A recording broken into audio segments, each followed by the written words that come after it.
Harry's Cradle, written and narrated by Samantha Indira Boricano. Once upon a time, there was a kind wizard named Albus. He was walking by King's Cross Station one night when he saw a group of abandoned stuffed toys.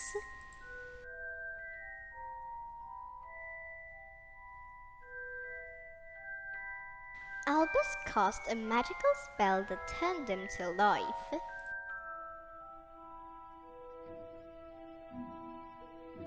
The toys were surprised. They began to talk and walk and tell their stories to each other. Albus gathered the toys, and they apparated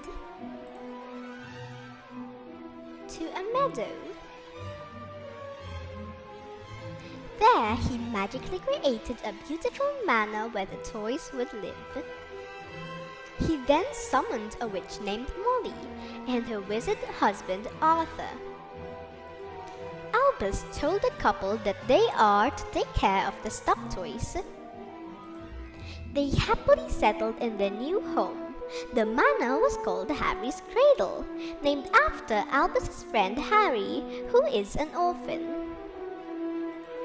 Months passed and Harry's Cradle transformed into a happy home. The stuffed toys treated each other like brothers and sisters. Molly and Arthur took good care of them. They did everything together: eating, playing, singing, strolling in the meadow, swimming in the river, and studying the lessons. They learned to read and write, make pottery, and help around the manor. They swept and mopped the floors and tidied things up. "I've never been so happy," said Clarky. "We're one big family. I love living here," said Olaf Jr. "And I love all the food. So delicious," said Uniqua while rubbing her tummy. While everything was doing great in Harry's Cradle, Albus was in Asia. He was going around the Middle East. On one of his strolls around Qatar, he spotted an abandoned toy bear. It was so dirty. He picked it up and quickly apparated to the manor.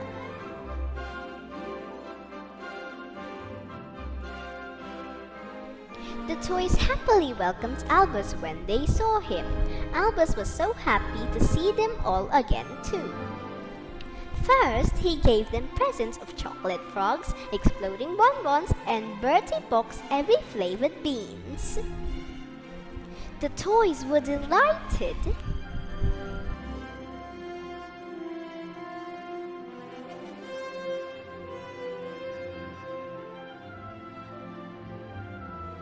Then Albus asked them, "Do you think you could use another brother?"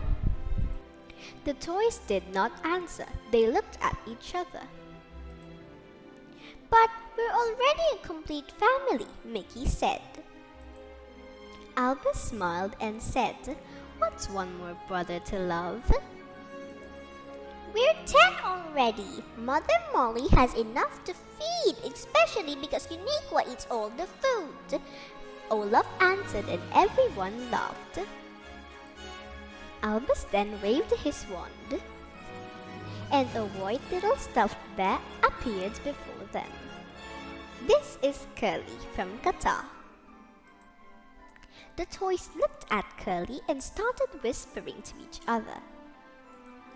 Curly felt so unwelcomed. He hid behind Albus. "Minnie, why don't you show Curly his room?" Albus asked. "But there's just enough room for 10, Kendra said. Albus smiled at Kendra and said, "Have you forgotten? Harry's Cradle is never full. There's always enough room for more." The toys became quiet. They didn't understand why Albus brought another toy to the manor. But they obeyed Albus, and without speaking to Curly, they showed him his room. "Thank you, and I'm sorry that I'm here," Curly said. All the toys turned around to leave except Clarky. "You're a bear too," just like me, Teddy and Kendra. Don't feel bad, I think we're going to be friends, said Clarky, and he left Curly and followed the others. For dinner, Molly prepared a feast to welcome Curly, and Arthur prepared a bonfire. Curly, I hope you like kebabs, Molly said and offered Curly some on a tray. I'm sure it's delicious, Miss Molly, Curly said. Oh no dear, call me mother, please. All of them call me that, Molly said. Curly just smiled shyly and bowed his head. Dinner went on just fine, but the toys just talked among themselves. Clarky smiled often at Curly and passed to him some of the sweets. He could tell Curly was feeling sad. Alright, time for the bonfire. Bring out the marshmallows, Molly, Arthur said. The toys all went to the front yard and found their usual seats. Oh, here, I save you a seat, Clarky said to Curly. Curly says, thank you. Molly brought the marshmallows and gave all the toys their own sticks. Olaf Jr. and Olaf Sr. brought out their guitars and started playing. Minnie and Mickey danced while all the rest cheered. Clarky cracked some jokes. Even Curly laughed at them. He was enjoying the bonfire too. Then Molly gathered them around the fire, and they all danced, including Curly. It seemed like everyone was having fun until Curly tripped and accidentally pushed Olaf Jr. Olaf fell in the fire and started melting. Everyone got scared. And Curly keeps saying, I'm sorry, I'm sorry. It's your fault. Why did you even come here? Corny said. Oh, enough. It's nobody's fault, Molly said. She took out her wand and magically froze Olaf Jr. again.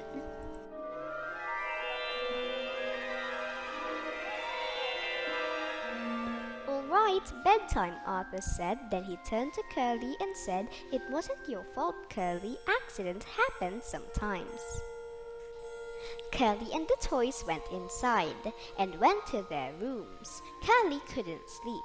He felt really bad. He thought that maybe he should just leave. He doesn't belong in Harry's cradle. Nobody wants me here, he cried. Curly heard knocking on his door very early in the morning. It was Clarky. Good morning, I'm going to swim in the lake. Do you want to come? Sorry, I can't, Curly said. He doesn't want the other toys to see him after last night. Downstairs, Molly asked Curly and Clarky to go to the dining room for breakfast. When everyone was seated, Molly spoke. I will not bring out the food yet until you all say sorry to Curly for last night. But he's the one who pushed Olaf Jr., Kendra said angrily, and he almost melted, Corny said. If you didn't freeze him, he'd be gone by now, Olaf Sr. yelled. Enough! Albus appeared by the door. I brought Curly here because I found him abandoned just like all of you were when I found you on the streets. I thought you'd be kind enough to welcome him in the manor. I was wrong. Do you think he doesn't deserve a home? All the toys became quiet. If Curly doesn't belong here, do you think you do? We're so sorry, Albus, we were mean to Curly. We're so sorry, Curly, Teddy said, and went to Curly. He hugged him. The others followed and said sorry too. You are our brother now. I hope you will forgive us, Mickey Sr. said. Curly cried, I don't know if I belong here. I don't know where I belong. You belong here in Harry's cradle where everyone is loved, Albus said and waved his wand. A feast appeared on the table. Everyone ate happily. They are all home. They are one big family. They all belong in Harry's cradle.